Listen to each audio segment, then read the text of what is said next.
My name's Jack Hensley, 60 years old, a man who thought he'd already seen every kind of betrayal life could offer. Turns out, I was just getting started. If you're watching this right now, hit like, subscribe, and tell me in the comments where you first heard about my revenge. Because I want to know how far my story's traveled, and if the people who destroyed me are still watching too. Now listen closely. This isn't just a story about vengeance. It's about how an old man learned that silence can be the sharpest weapon of all. It all began on a Tuesday. Jack, do you know who comes into your house every Tuesday? That sentence hit me harder than a heart attack. Mrs. Abrams said it like she was commenting on the weather, her thin fingers clutching a grocery bag, her sharp gray eyes cutting straight through me. The elevator doors were half open between us, humming like they were holding their breath. For a moment, I didn't move. I just stared at her. "What did you just say?" I asked. "Every Tuesday," she repeated softly. "Around 1 o'clock. Someone walks right into your apartment. I thought you should know." The elevator swallowed her before I could answer. The doors closed with a sound that felt almost final. I stood there in the hallway, the keys trembling in my hand, my pulse drumming behind my eyes. The building was too quiet for a Tuesday morning, just the faint buzz of fluorescent lights and the low hum of the heating system. Someone coming into my home. Mrs. Abrams was 80 if she was a day, sharp as a scalpel and mean as one too. Still, she wasn't a liar. And something in her tone, something almost pitying, made me cold inside. I told myself she was wrong. Had to be. Maybe she saw Claire's nephew, or a maintenance guy, or God knows what. But the thought stuck to me all the way to the garage, where the smell of oil and steel usually calmed me. That morning it didn't. I used to fix engines for a living. Machines made sense. People didn't. Claire was 15 years younger, beautiful in that polished, effortless way that made other women glance twice. When we met, she said she loved the quiet steadiness in me. I loved the way she filled a room. But lately, she'd been distant, always on her phone, always out helping her mother. And every Tuesday, now that I thought about it, she was gone before lunch. Coincidence, maybe. But coincidences don't sit right when you're 60 and have already lived long enough to know better. That night, I brought it up over dinner. "Mrs. Abrams said something strange this morning." I began slicing through my meatloaf. "She thinks someone's been coming into the apartment while we're out." Claire looked up, her eyes wide for half a second. Then she laughed. "Oh, Jack, you let that old woman get into your head. She thinks everyone's spying on her." "Maybe," I said, watching her. "Still, it's odd." She said, "It happens every Tuesday." "Then maybe it's the cleaning service," she said, lightly sipping her wine. "You know how forgetful you can be lately." That stung. I hadn't forgotten a damn thing. I remembered every bolt, every wire, every oil change in every car I'd ever fixed. But Claire said it like she was talking to a child. "Claire," I said slowly, "we don't have a cleaning service." She froze for just a breath, then smiled. "Right. Well, then she's probably mixing us up with someone else. Don't let her scare you." Her smile was perfect, practiced, but her eyes didn't match. There was a flicker there, something quick and nervous. Later, when she went to bed, I walked through the apartment. The place was spotless. Too spotless. The coffee table had been moved an inch to the left. The rug corner folded slightly. A screwdriver missing from my tools. Tiny things, the kind of details only a man who's lived by precision would notice. Maybe I was losing it. Maybe age was playing tricks. But I'd rather be paranoid than blind. I stood by the living room window, watching the city blink below, Portland glowing cold and wet under streetlights. The reflection in the glass looked older than I remembered. Gray hair, lined face, tired eyes. Claire's voice floated from the bedroom. Jack, come to bed. It's late. In a minute, I said. I didn't move. I kept staring at that reflection, at the man who used to trust people too easily. I'd seen enough engines burn out from hidden leaks to know what happens when you ignore the warning signs. The next morning, Mrs. Abrams caught me again by the mailboxes. "Did you check, dear?" she asked. "Not yet." She gave me that look, half concerned, half I told you so. Be careful, Jack. Sometimes the people closest to us have the most to hide. I wanted to tell her she was wrong, that Claire wasn't capable of secrets like that. But I couldn't. Not anymore. I drove to the old garage, where I still did part-time work, more out of habit than need. The rain was falling steady, a low hiss against the metal roof. But my head was somewhere else entirely. Tuesday. Always Tuesday. What did Claire do on Tuesdays around noon? I texted her. "How's your day?" She didn't answer. At 2 I tried again. Everything okay, still nothing. When she came home that evening, she was cheerful, almost too cheerful. She kissed my cheek, hummed while cooking, asked about my day, like everything was perfectly normal. But when I hugged her from behind, she stiffened for a second, like she'd forgotten how that was supposed to feel. Later, I checked her coat pocket while she showered. Receipts, gum. A hotel key card. Room 412. No hotel name. Just a small logo, a river, and a bridge. I slid it back in before she came out, heart pounding. When she lay beside me that night, scrolling through her phone, I stared at the ceiling, counting the seconds between her breaths. If you've ever been betrayed, you know that silence has weight. It presses on your chest until breathing feels like confession. I couldn't sleep. Every creak in the apartment sounded like footsteps, every passing car like someone pulling away. At 3 a.m., I got up, poured a glass of water, and made a decision. The next day I went to an electronics store downtown. The clerk was a kid, barely 20, chewing gum, like life bored him. I told him I needed something small, motion activated. He didn't ask why. People never do when you're old. They just assume it's for watching your dolls or checking the mailman. By noon, I had a set of hidden cameras no bigger than a lighter. I installed one in the living room, one by the front door, and one near my work desk, places that would catch anyone who came in. Claire asked what I was doing when she got home. "Just fixing some wiring," I said. "This old place has too many loose ends." She smiled, kissed me on the forehead, and went to change.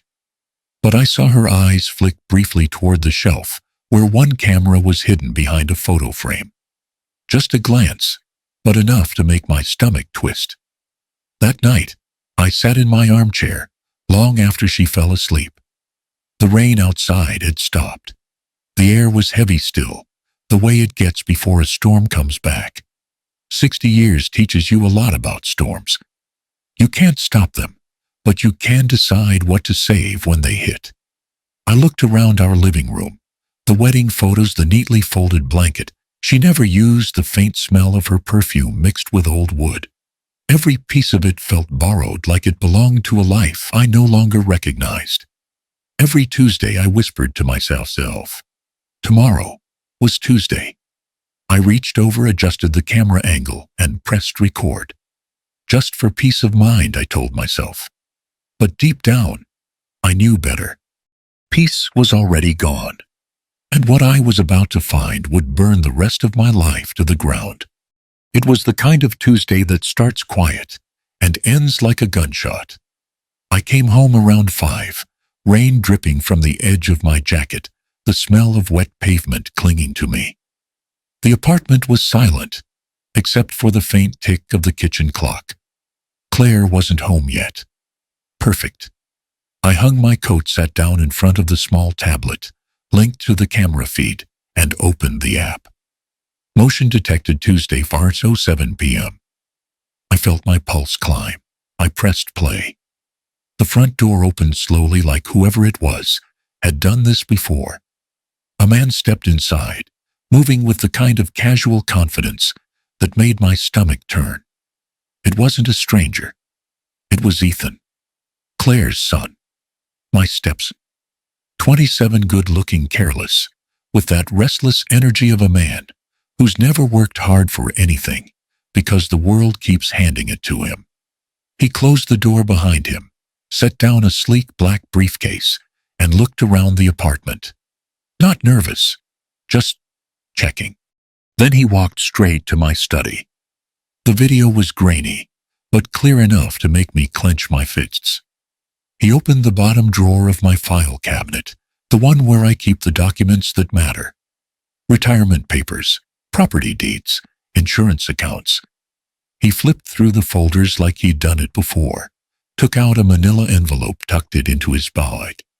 Then he reached into his pocket and pulled out something small, a flash drive. He slipped it inside the same drawer, closed it, and left. No hesitation, no fear, just a routine on. The clip ended.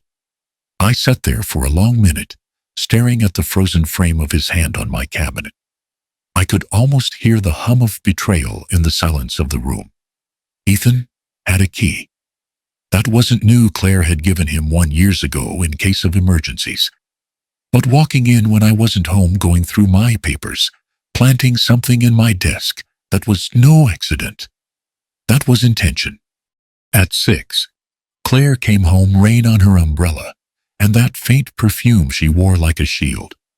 She smiled when she saw me at the table. "You're early today." I looked up. "So are you." She slipped out of her coat, poured herself a glass of wine, and sat across from me. "You look tired, Jack. Everything okay?" "I watched something today," I said quietly. "Oh yeah, from the cameras." Her hand froze halfway to her mouth. "Cameras?" I nodded, keeping my tone steady. "Hidden ones, for security. You know, since Mrs. Abrams said someone's been coming in." Her smile faltered for a heartbeat. Then she laughed lightly. "You really let that woman get to you." "Who was it then? The ghost of Christmas past?" I didn't blink. "Ethan." She set down her glass. "Ethan came in around 1. Took an envelope from my desk." She tilted her head, her expression softening into concern, the kind that feels more like theater than empathy. "Jack, he probably grabbed something for me. I asked him to pick up my insurance paperwork. I forgot to tell you." "Funny," I said. "He also left something. A flash drive." Her eyes narrowed almost imperceptibly. "What flash drive?" "Didn't open it yet," I said. "Thought maybe you could tell me what's on it." She leaned back, crossing her legs that practiced calm, slipping back into place. "You're reading too much into things. Ethan would never do anything to hurt you. Maybe not to my face." Her smile turned thin. "You're tired, Jack. You've been working too hard. You always get like this when you don't sleep." It was the same tone she used when she wanted me to shut up, without saying the words. I stood, pushing my chair back quietly. "Maybe you're right," I said. "Maybe I just need some rest." She reached out to touch my hand, but I didn't take it. For a moment, the mask slipped, just a flicker of something sharp behind her eyes. Then it was gone. Later that night, she was asleep by 10. I waited an hour, then went to my study. The house felt heavy the way old houses do when they are keeping secrets. I opened the drawer slowly. Nothing. The flash drive was gone. The drawer was too neat, too arranged. Someone had been here. Again.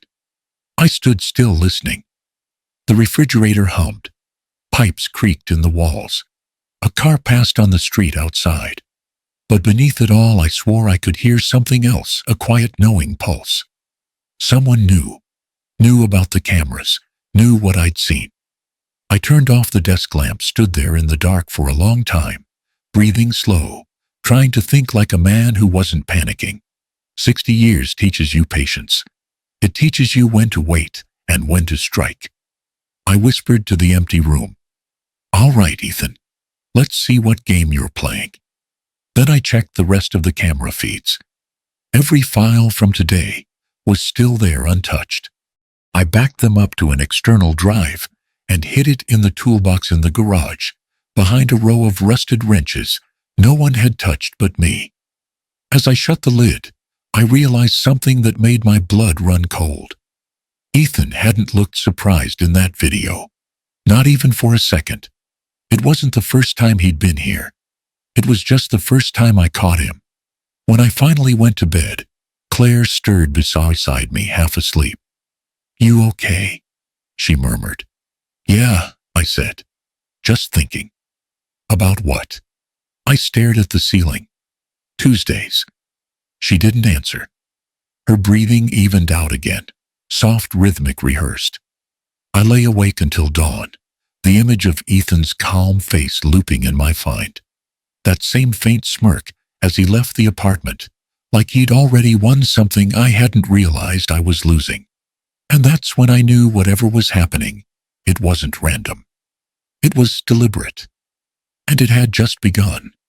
By the third Tuesday, my apartment didn't feel like home anymore. It felt like a trap that someone else had built around me. Every sound made me flinch. Every shadow looked like proof. I installed 2 more cameras that week, one in the hallway, one inside the bedroom clock. I didn't tell Claire, of course. She thought I'd dropped the whole thing. Thought the old man had gone back to fixing carburetors and drinking his quiet coffee. She was wrong. Monday night, she told me she'd be gone early the next day, volunteer work, she said, at the local community center. The same excuse as always. "Those kids need someone to talk to," she added, smiling while packing her tote bag. "You wouldn't understand, Jack. You were born too self-reliant." I nodded, pretending not to care. But the truth was, I hadn't seen her do a single thing that resembled charity in months. After she went to bed, I installed a location tracker app on her phone. It was easier than it should have been. She never locked it. I told myself it wasn't spying. It was protecting. I had to know the truth, no matter what it cost me. The next morning, she left before sunrise. I watched from the window as she pulled out of the parking lot, her taillights blinking like twin red lights, disappearing into the drizzle. By 10 a.m., the tracker showed her phone downtown, not anywhere near a community center, but right in the middle of the financial district. A tower full of law firms, investment brokers, and the kind of money I didn't have anymore. She stayed there for 3 hours. No calls, no texts. When she came home that evening, she smelled faintly of cologne that wasn't mine. "How was it?" I asked. "Exhausting," she sighed, setting her purse down. "We're planning a charity auction. You'd be bored to death if you saw the paperwork." I smiled thinly. "Maybe I'll stop by one day." "You'd hate it," she said quickly.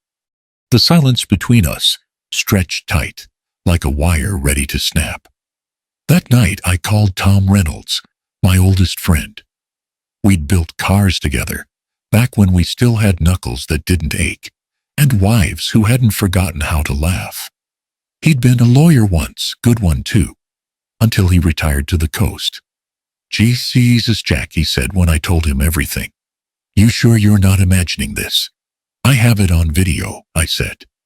He was quiet for a moment. "Then don't confront her." "Not yet. Let them think you're asleep. People like that hang themselves if you give them enough rope." I rubbed my temples. "Tom, I don't even know what I'm looking for anymore." "You're looking for confirmation," he said. "And once you find it, you'll wish you hadn't." After we hung up, I poured a drink I didn't really want and sat in the dark. The apartment hummed around me, pipes, fridge, faint wind against the windows. Ordinary sounds that suddenly felt off, like the house was breathing. At 2 a.m., I heard footsteps, soft, careful, coming from the hallway. I froze, every nerve in my body tightening. The cameras were recording, I was sure of it, but instinct took over. I grabbed the wrench from my nightstand, The old habit of a man who's fixed more machines than people, and stepped out quietly. "Who's there?" No answer. The sound stopped. The hallway was empty. The door was locked. Only my own reflection stared back at me from the darkened window. Gray hair, wild eyes, the kind of face that makes you wonder when exactly you started looking haunted.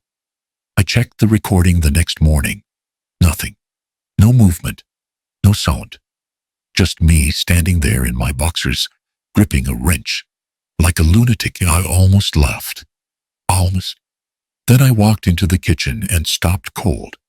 There was a white envelope sitting neatly in the center of the dining table. No stamp. No handwriting, just a clean fold, and a small tear where it had been opened. I pulled it closer, hands suddenly clammy. Inside was a single sheet of paper. One sentence. "Stop digging, old man." That was it. The letters were typed, not written. Crisp, centered, precise. I looked toward the door. The lock wasn't forced. No signs of entry. The cameras, every one of them, showed nothing from the night before. Someone had been here. Someone who knew exactly where my blind spots were. Claire came out of the bedroom a few minutes later, still in her robe, yawning, like she'd slept through the end of the world. "Morning," she said. "Morning." She poured herself coffee, didn't even notice the envelope on the table. Or pretended not to. "Something wrong?" she asked finally, sensing my stare. I shook my head. "Just thinking." She smiled softly. "Don't overthink things, Jack. It's not good for your heart." She kissed my cheek and left for the day. When the door closed behind her, I sat at the table staring at that note until the words blurred. They knew. Whoever was doing this, Ethan, Claire, maybe both, they knew I was watching. And worse, they wanted me to know that they knew. Control, I realized, wasn't just about taking something from someone. It was about making them question their own mind. I looked around the apartment. The framed wedding photo. The books I'd read twice.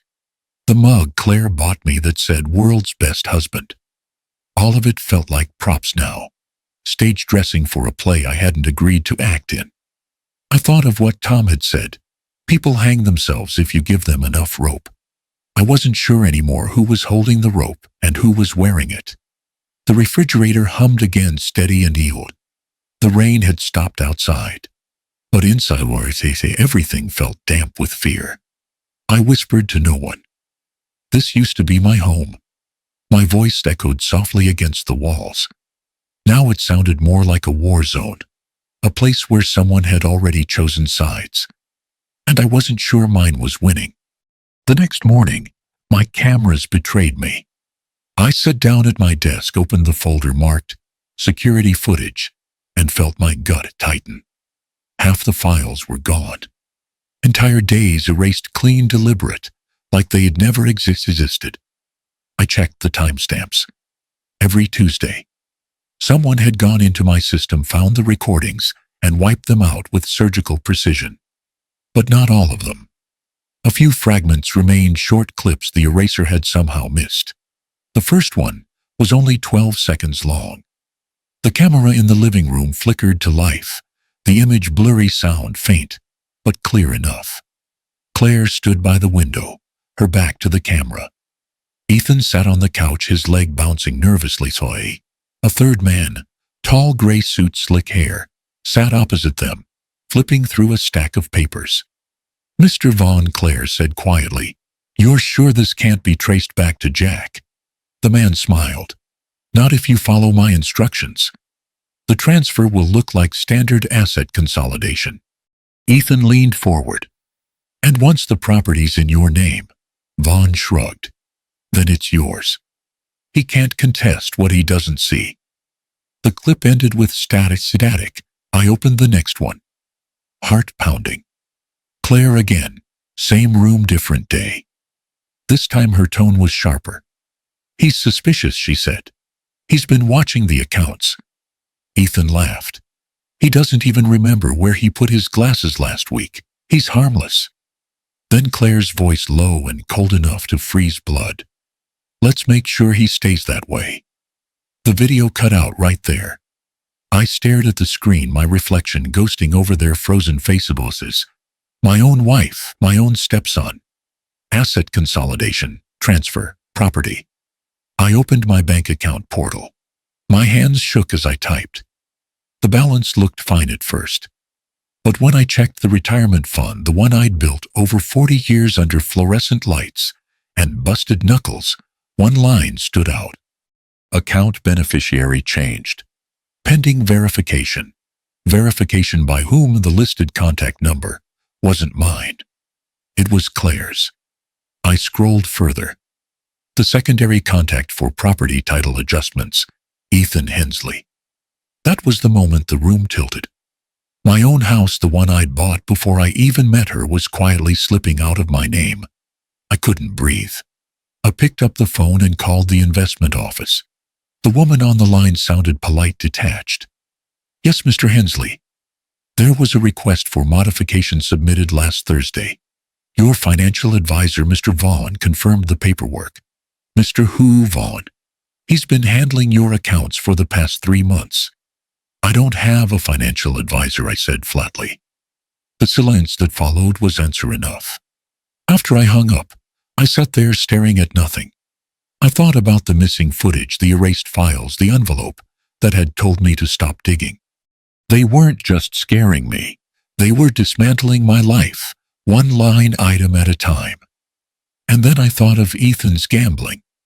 He'd mentioned Vegas once at dinner, bragging about blackjack, like he was some kind of prodigy. I remembered the twitch in his hand, the way he always needed to be doing something, rolling a coin, tapping a pen, shuffling a deck of cards. It wasn't just habit. It was hunger. I logged into a shared credit account Claire had insisted we keep for convenience. The recent charges hit me like a punch. Online poker platforms, crypto transfers, consulting fees, to an account under the name Vaughn Financial Group. Tens of thousands gone. Ethan wasn't just in debt. He was drowning. And he'd dragged her in with him. But what made me tremble wasn't the money. It was the sound of her voice from the video. "He won't live long enough to find out." Those words looped in my head, slow and heavy, as if she'd whispered them right behind me. I closed the laptop, stood, paced the room. Maybe it was a figure of speech. Maybe it meant before he retires, before he notices, before he cares. But it didn't sound like that. It sounded like intent. And intent was the kind of word that ends up in court transcripts and autopsy reports. I poured a drink, my hands unsteady. The bourbon tasted wrong, too sweet, too sharp. I set it down and stared at it, suddenly unsure of everything, even the glass in my hand. Was it paranoia, if they really were trying to erase you? The apartment was silent, except for the hum of the fridge, the faint tick of the clock. I could hear the storm building outside, rain tapping against the window like impatient fingers. In the dim reflection of the glass, I saw myself, the old man who'd once believed in second chances, in love after loss, in the simple decency of people. That man was gone. In his place stood someone colder, stripped of illusions. They wanted me to stop digging, but they'd already buried something. And I intended to dig until I found the body, whatever it was. When I finally turned off the lights, I could still hear her voice, soft and surgical. "He won't live long enough to know." The words hung in the air like a curse. I sat in the dark until dawn, staring into the void of my own living room, and realized something that chilled me to the bone. They weren't just stealing my life. They were preparing to end it. Grief has a strange rhythm. First it shatters you. Then, if you're patient enough, it hardens into something useful. By Thursday, I'd stopped shaking. I went through the motions of being the man they thought I was, the harmless old fool who forgot where he left his wallet and believed everything his pretty wife said. I smiled at breakfast, made her favorite omelet, even complimented her perfume. "You're in a good mood," Claire said, surprised. "Just tired of being suspicious," I replied lightly. Mrs. Abrams had me chasing ghosts. She smiled, touched my shoulder. That's my sensible Jack. If she'd looked closer, she might have noticed the difference in my eyes. The kind of calm that doesn't come from peace but from purpose. That morning I made backups of every remaining video file, the ones they hadn't managed to erase, and copied them onto 2 flash drives. One I hid in the toolbox behind the garage wall panel. The other I sealed in an envelope and drove across town to Tom. He lived in a weather-beaten house near the bay, all salt and seagulls. When I handed him the envelope, he didn't ask what was inside. He just nodded. "You're sure about this? More than I've ever been." He studied my face for a moment. "Don't let this consume you, Jack. You start playing their game, you'll lose what's left of yourself." "I'm not playing," I said. "I'm documenting." He sighed. "That's what the smart ones always say." I left without another word. That afternoon I walked into the branch of First Union Bank, the one Claire and I had shared for nearly a decade. I'd rehearsed my smile on the drive there, the same smile I used to wear when selling people on rebuilt engines, friendly, dumb, trustworthy. The young woman behind the counter wore a neat navy blazer and a name tag that read, Lisa. She had that calm efficiency of someone who'd already seen too much of other people's messes. "Morning," I said, adjusting my glasses. "I'm just checking on my retirement account. I've been getting some confusing mail about withdrawals, and I'm not sure it's current." "Of course," she said with a polite smile. "Do you have your ID?" I slid it across the counter. She typed for a few moments, eyes scanning the screen. Then she frowned slightly. "Looks like there was a withdrawal last week," she said carefully. $40,000. My pulse thudded. "Really? I don't recall authorizing that." Lisa hesitated, glanced around, then lowered her voice. "It was done in person. The teller noted that your wife, Claire Hensley, brought in your paperwork and identification. Everything matched." She looked up at me, uncertain. "Is everything all right, Mr. Hensley?" I smiled. The kind of slow, controlled smile that feels like it's holding back an avalanche. "Perfectly fine," I said. "Thank you for your help." She nodded, still watching me, as I turned and walked out. Outside, the cold air hit me like a slap. $40,000. Just like that, gone. Not an accident. Not a misunderstanding. A deliberate move. I sat in my truck for a long time, hands gripping the steering wheel, staring at the rain sliding down the windshield. I wasn't angry. Anger was a luxury.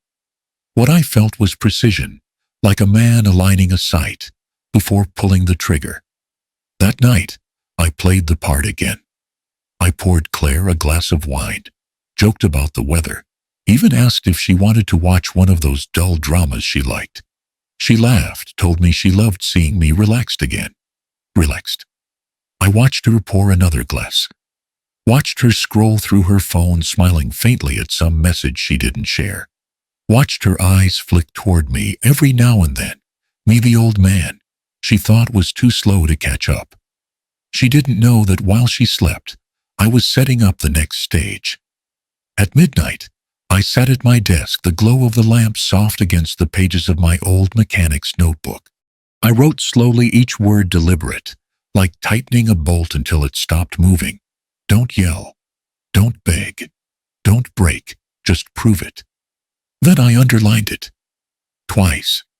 I looked around the apartment, the same walls that used to hold laughter, now whispering lies. The shadows had changed shape. They weren't haunting me anymore. They were waiting for orders. For the first time in weeks, I didn't feel afraid. I felt ready. The next morning, I called an old contact from my garage days, a man who once rebuilt engines by day and followed unfaithful spouses by night. A private investigator now. Discreet, expensive, thorough. Name, he asked. Claire Hensley, I said. And her son, Ethan. What am I looking for? Proof. He chuckled. Proof of what I looked out the window at the street below the city, waking up to another ordinary day. That my life didn't fall apart for nothing, I said quietly. He didn't laugh that time. We agreed to meet the next day. After I hung up, I went into the kitchen where Claire was humming softly, pouring coffee. She smiled when she saw me. "Sleep well, better than ever," I said. And for the first time, I almost meant it. Because while she thought the game was nearly over, I was just starting to play. The detective's name was Ray Delaney, a broad-shouldered man with eyes like tired glass, and the kind of patience you only get from watching people destroy themselves for a living. He didn't ask questions, he didn't need to. When we met in a small diner off the highway, he slid a folder across the table before my coffee even cooled. "Thought you'd want to see this first," he said. Inside were photographs, grainy, time-stamped, and all the proof I didn't want. Claire, my wife, sitting across from Mr. Vaughn in a riverfront hotel cafe. Every Tuesday afternoon, same table, same time. In one photo, she was laughing, her hand resting on his wrist, like they'd shared a lifetime of secrets. In another, they were outside, her arms around him, his face tilted close to hers. No hesitation, no guilt, just certainty. Ray spoke quietly. He's a financial advisor. Been meeting her there every week.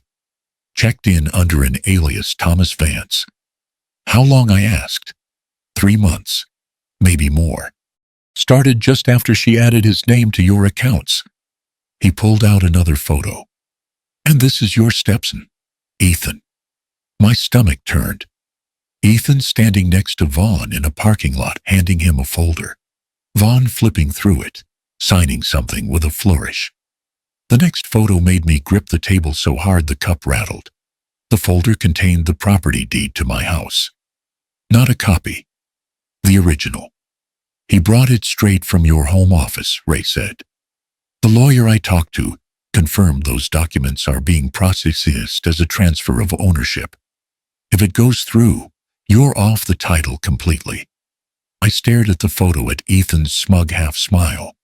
The smile of a man who'd never built a thing in his life, stealing what another man spent his whole life to earn. "Do you want me to go to the police?" Ray asked. I didn't answer right away. I could feel my pulse behind my eyes, a steady hammer. Then I shook my head. "Not yet." He frowned. "They're moving fast, Jack. You wait too long, they'll bury everything." I looked out the window. The river glistened like molten steel under the gray sky. "Good," I said softly. "Let them dig. I want to see how deep the hole goes." Ray leaned back, studying me for a long moment. "You're not what I expected." "What's that supposed to mean?" He smirked. "Most guys your age, they cry, they shout, they crumble. You're just quiet." I met his gaze. "Quiet doesn't mean harmless."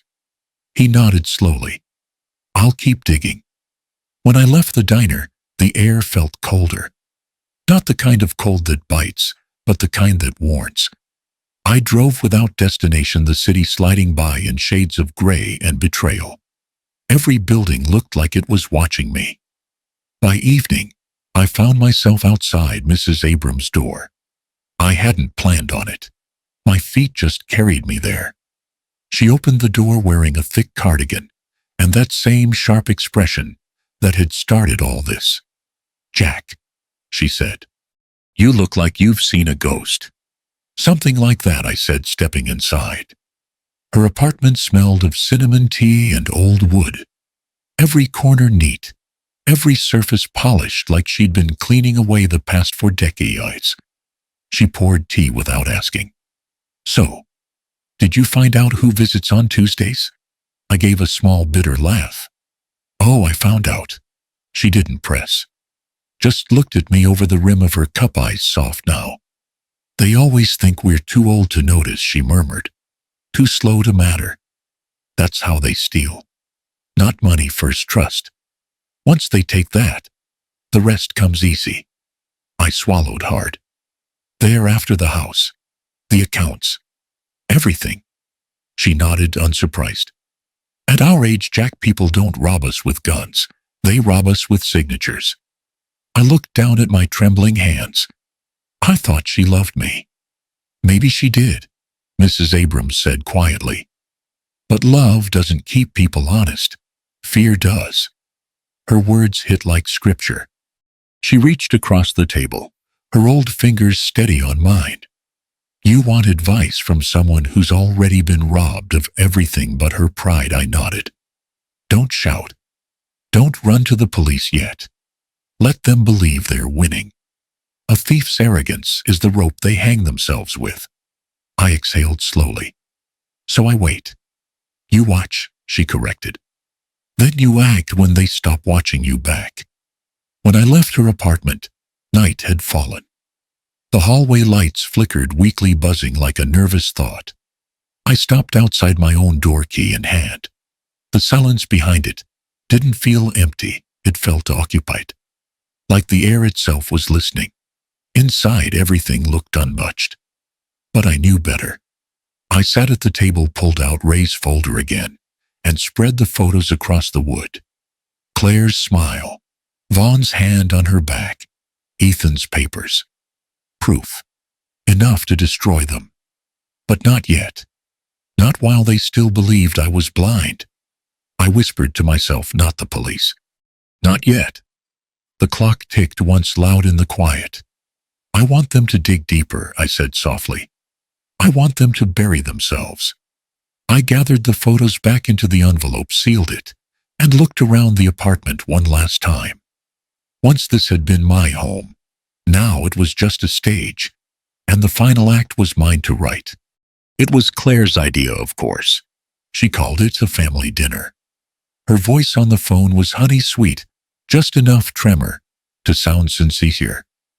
We've all been tense lately, Jack. I think it's time we sit down and talk, really talk. Ethan was on speaker, chiming in from somewhere I didn't care to know. Yeah, Jack, let's clear the air. I almost laughed. The air was already clear, crystal clear. I just wasn't sure they were ready to breathe it. Sure, I said. Dinner sounds nice. The restaurant was one of those quiet, dimly lit places where every table looked like a confession booth. White tablecloths, wine glasses, soft Jesus humming like a secret no one wanted to tell. Claire arrived first, radiant as always. Her dress was blue silk, her hair carefully undone in that deliberate way that takes an hour to look effortless. Ethan followed, wearing a collared shirt, sleeves rolled just so, trying to look like a man instead of a boy, who borrowed confidence from his mother's approval. When I sat down, neither of them met my eyes. The waiter poured wine. We ordered steak, salmon, and lies. For a long time we ate in silence, forks against porcelain, the occasional forced smile. Finally, Claire broke it. Jack, I think we've all been under stress. Misunderstandings can grow like weeds if we don't pull them early. I took a slow sip of my drink. You mean trust? Yes, she said softly. We should trust each other. I set the glass down carefully. Like I trusted you every Tuesday. Her fork froze midair. Ethan glanced between us, confusion flickering across his face. What's that supposed to mean? Claire recovered fast. She was good at that. She gave a small, composed laugh. He's talking about my volunteer work, Ethan. Mrs. Abrams filled his head with nonsense again. But there was a flicker, a microsecond, where her eyes tightened, her pupils dilating just enough for me to see the truth behind the mask. I leaned forward slightly.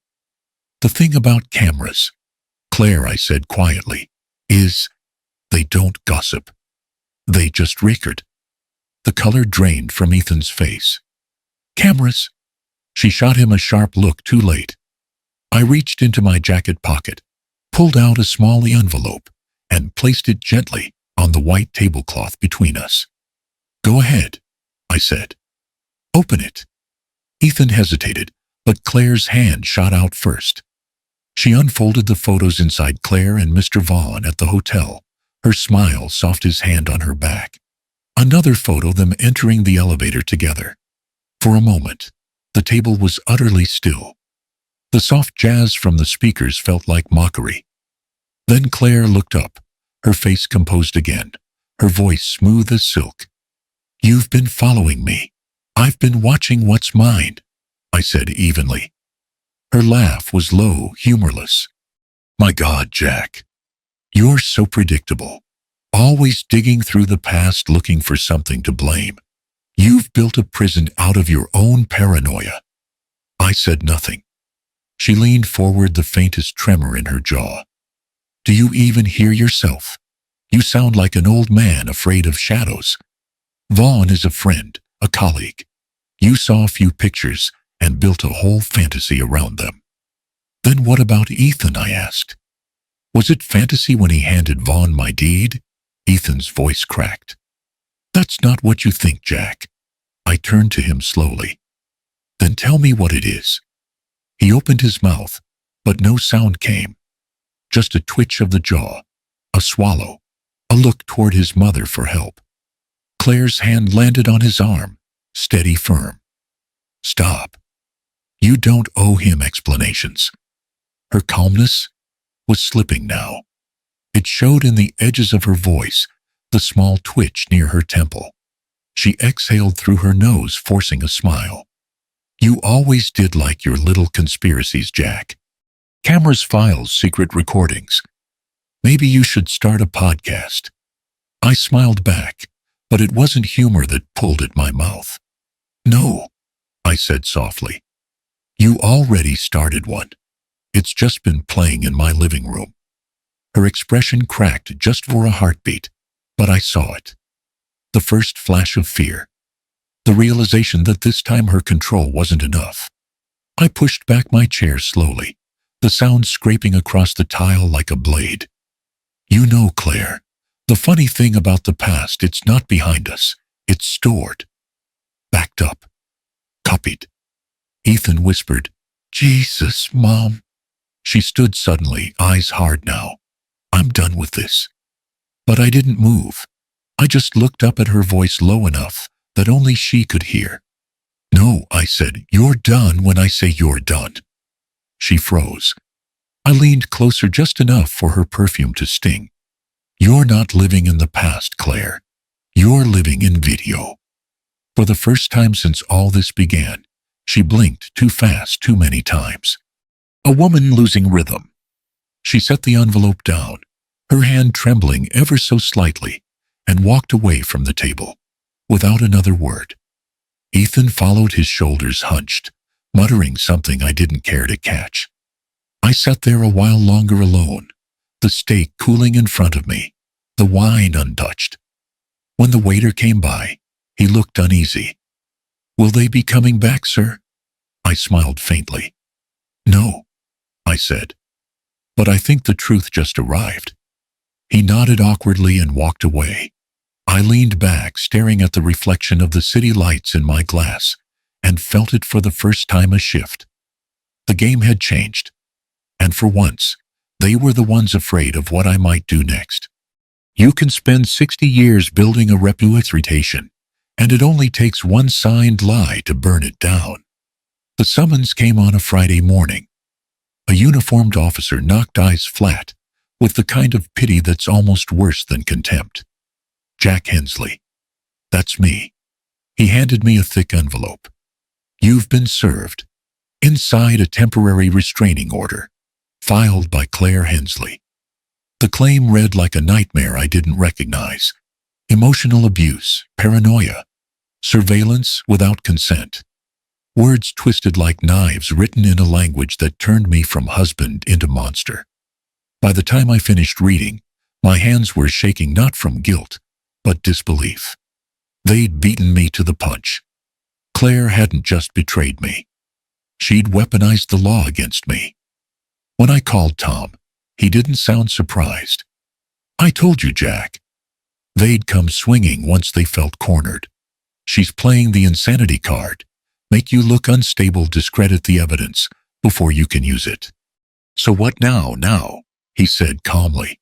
"We fight smarter." The first hearing was quiet. clinical and cruel. Claire sat across the courtroom immaculate, in a cream blazer, the perfect portrait of the wronged wife. Her lawyer, a young shark in an expensive suit, read her statement in a voice soaked with sympathy. Mrs. Hensley has endured months of emotional distress.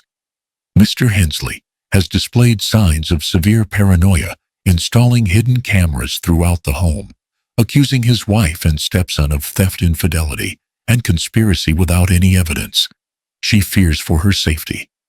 I wanted to stand up, shout that every word was a lie, but Tom's hand on my shoulder kept me still. When the judge asked if I had a response, Tom rose composed as stone. "Your Honor," he said, "we have evidence. Not accusations, evidence. Videos, timestamps, signed documents, and bank records." Claire's eyes flickered just once. Tom continued, "My client is not a paranoid man. He's a meticulous one. And he has been systematically deceived by his wife, her son, and a third party, known as Mr. Vaughn, who I might add, is not present today." The judge looked up. "Who is Mr. Vaughn?"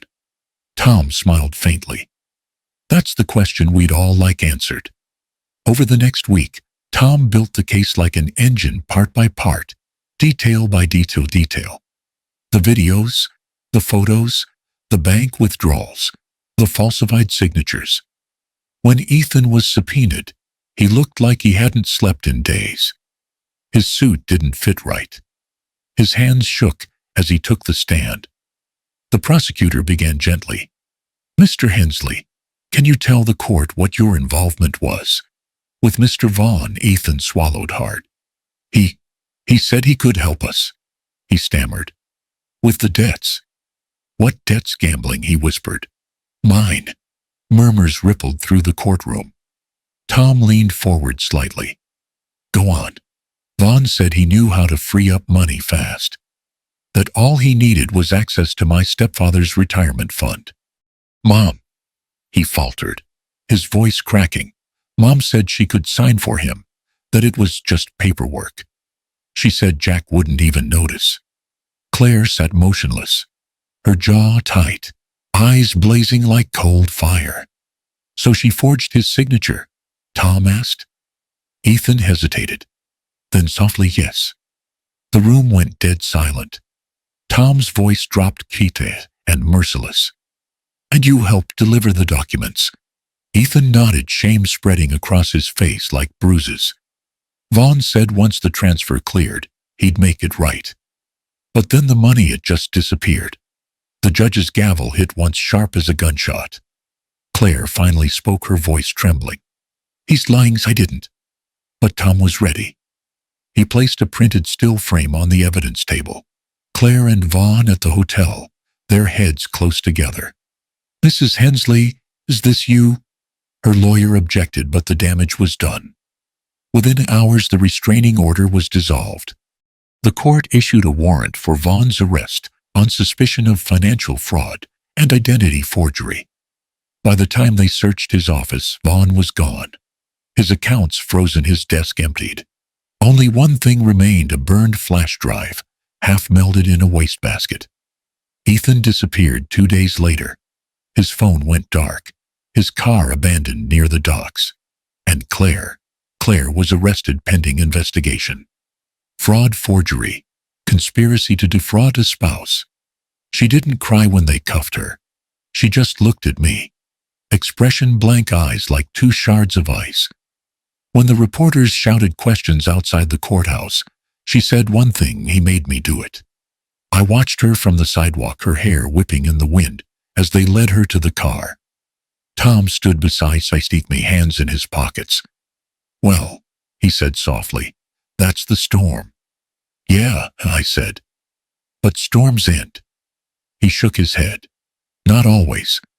Sometimes they just change direction." That night I sat in my empty apartment, the silence louder than thunder. I should have felt vindicated. Justice proof. Victory, whatever word people use, when the truth finally bends in their favor. But all I felt was unfinished. There was still something missing. Something that didn't fit. The cameras, the erased files, the envelope that said stop digging. Claire wasn't clever enough to cover those tracks. Vaughn was running, but someone had helped him vanish. I stared at the blank wall where the TV used to hang and whispered to myself, it's not over. Because the truth wasn't done with me yet. And neither were the ghosts of Tuesday. The letter arrived on a Tuesday. Of course it did. It was late evening, the rain slow and deliberate against the window, like the world itself had learned to move carefully after everything that happened. The envelope was stamped from the county detention center. My name written in her familiar looping hand, Jack Hensley. For a long time I just stared at it. The past sealed in a thin layer of paper. Then I opened it. Jack, you won't believe me. Maybe you shouldn't. But I need you to know what really happened. Vaughn wasn't what he seemed. He came into our lives promising to help Ethan fix his mistakes. Said he could erase the gambling debts, rebuild our finances. I didn't know what he was at first. By the time I understood, it was too late. He threatened us. Said if I didn't cooperate, if I didn't get access to your accounts, he'd ruin Ethan physically, financially, completely. I thought I was protecting my son. I thought I could manage him. But I was wrong. He took everything. Used your name to move money. Told me to smile when you asked questions to keep you calm until it was over. And yes, he made me sign the papers. I told myself it was temporary, that I could fix it before you found out. But when you started asking questions, he changed. He said we'd handle you. I don't know if he meant it, Jack, but I believed he did. That's why I said those things on video, the ones you heard. I was scared and stupid and tired of pretending. You always said I was restless. You were right. I was too weak to face a good man and admit what I'd become. Vaughn didn't make me cheat, Jack. I did that myself long before him, when I stopped believing I deserved the kind of peace you gave me. If there's anything left in you that still remembers what we were before all this, please know that I never meant to destroy you. I only wanted to end the lie we both lived in. I thought I was freeing you from me. I see now that all I did was chain us both to shame. Don't waste your forgiveness on me. Just live. That would be punishment enough. Claire, I read it once. Then again slower. The words didn't absolve her, but they changed the shape of her crimes. Fear makes cowards of us all, but it also exposes what's human underneath the wreckage. I could almost hear her voice in every line, soft, trembling, defensive, still trying to rewrite her story, even as it fell apart. For the first time in months, I didn't feel anger. I just felt tired. Tired of battles, of shadows, of waiting for the next betrayal to knock. The next morning, I drove to the prison. The officer at the gate looked at me, the way young men look at older ones, half pity, half impatience. You sure you want to do this, sir? I'm sure, I said. They led me through a corridor that smelled of metal and bleach. When the door opened, she was already sitting at the table, hands folded, hair shorter now, face paler. For a second, we just looked at each other. The silence between us was so heavy it almost bent the air. Jack, she said softly. Claire. She tried to smile, but it didn't reach her eyes. You got my letter. I did. And you still came. I came because I wanted to hear it from you. Her voice shook. Everything I wrote was true. Vaughn threatened us. But I went along with it because I thought I could control it. I was wrong. I know, I said quietly. She blinked, convinced. You know I know what fear does to people. I've lived long enough to see what desperation makes them capable of. Tears welled in her eyes. I didn't mean to hurt you, Jack, I swear. I nodded slowly. Maybe not. But you did. She looked down, fingers trembling. Are you here to forgive me? I thought about that for a long moment. The rain outside, the smell of dust, the echo of 1,000 regrets bouncing between us. Then I shook my head. No. Her lips parted. Then why I leaned forward slightly, my voice calm, steady, final. I'm not here to punish you either. I'm here to finish it. To say that I'm done living in the dark you built. She looked up, tears running freely now. So what do you want from me? Nothing, I said. You've already taken what you could. I'm just here to return what's mine. She frowned. What's that? My peace. For a moment, she said nothing. Then her shoulders crumpled, the fight leaving her body like a dying flame. Jack, she whispered. I'm sorry. I stood slowly. I'm not here for an apology, Claire. I'm here for closure. She reached across the table, her fingers trembling toward mine, but I didn't take her hand. Instead, I said, I didn't ruin you. You did that yourself. But I won't hate you for it. Her tears spilled freely now. Then what will you do? I looked at her one last time, her face worn fragile and suddenly human again. I won't seek revenge, I said softly. I just turned the lights back on. Then I stepped away from the table. Behind me I heard the sound of her crying, quiet, restrained, the kind of crying that comes when there's nothing left to hide behind. I didn't turn around, because forgiveness isn't always mercy. Sometimes it's release. And walking out of that room, I didn't feel victorious. I felt free. The world outside was gray, but open. The rain had stopped. For the first time in years, the air didn't smell like lies, it smelled like rain and new beginnings. And as I drove home, the city lights flickering in my rearview mirror, I realized the truth I'd been chasing had never been about proving her guilt. It was about reclaiming my life from it. A full year has passed. The house feels different now, lighter somehow, as if it finally exhaled after holding its breath for too long. The walls don't whisper anymore. The air doesn't watch me. Even the creak in the hallway sounds ordinary, just wood remembering it's old. I live alone. But alone doesn't mean lonely. In the mornings, I walk down to the old garage I rented again, the same one where I used to fix engines before everything came undone. Now, it's less a business and more a refuge. I call it Tuesday Workshop. Every week, a handful of men and women, veterans, widowers, folks who thought life had moved past them, show up to learn how to take apart an engine, fix a carburetor, rebuild a small piece of the world. I don't charge them. They pay in coffee stories, silence, whatever they've got. Teaching them brings something back that I thought I'd lost purpose.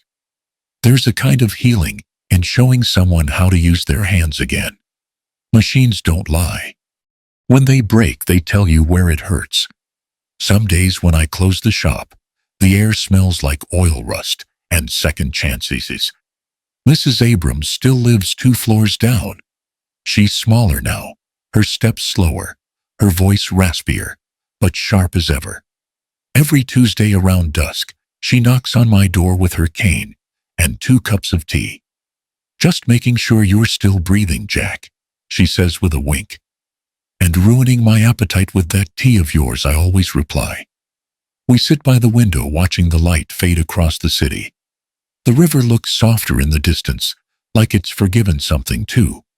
Last week she asked, "You ever hear from her, the wife?" I shook my head. No. And I don't expect to. She studied me for a long time, then nodded. Good. Some stories don't need sequels. We both laughed quietly, the kind of laugh you earn after surviving things that almost broke you. This afternoon, the sky turned gold early. The air smelled like spring. I was sitting on the porch polishing a wrench when I saw Mrs. Abrams coming up the path. She moved slow, careful, her hand gripping the rail. "Evening," I said, standing to help her. She waved me off. "Don't make a fuss. I just wanted to ask you something." "What's that?" She smiled faintly, her eyes brighter than her body let on. Tell me, Jack, this Tuesday anyone coming to visit? For a moment, the world seemed to hold still. The question landed soft but deep, like a stone in calm water. I looked at her then, at the fading skeets. Yeah, I said quietly. Peace. She comes by every Tuesday. Mrs. Abrams chuckled softly. That's a good guest to keep around. Best one I've ever had. She nodded, squeezed my arm, and shuffled back toward her door. When she was gone, I went back inside, poured myself a cup of coffee, and sat at the table, the same one that had once held lies, evidence, and fear. Now it had just held light. I opened my old mechanic's notebook, the one that carried everything from revenge plans to quiet revelations, and wrote one last line. Tuesday, 7:00 p.m. No ghosts, no fear, just me. I closed it, slid it into the drawer, and glanced toward the bookshelf. The little black camera still sat there, half hidden behind a photo frame. It hadn't been turned on in months. I left it there not as a guard, but as a relic. Proof that I once needed eyes to see what my heart couldn't. Outside, the evening light poured through the window, soft and amber, brushing across my hands. For the first time in a long time, I didn't feel like a survivor. I felt like a man who'd finally come home. Tuesday again. No secrets this time. No noises. Just the hum of the city, the whisper of an old woman's tea kettle downstairs, and the quiet rhythm of a heart that had finally learned to rest. I looked out the window and smiled to no one in particular. Just peace, I whispered. Only peace. The camera stayed dark.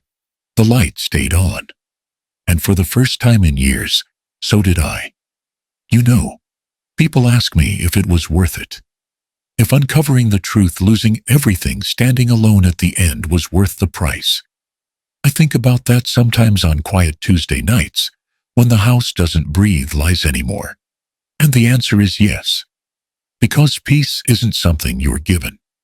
It's something you earn the hard way, one broken truth at a time. So if you've been betrayed, don't rush to destroy them. Just stand tall, stay silent, and let the truth do the talking. My name is Jack Hensley, and that's how I took my life back. If my story reached you tonight, hit like, subscribe, and tell me in the comments, what would you have done on your Tuesday?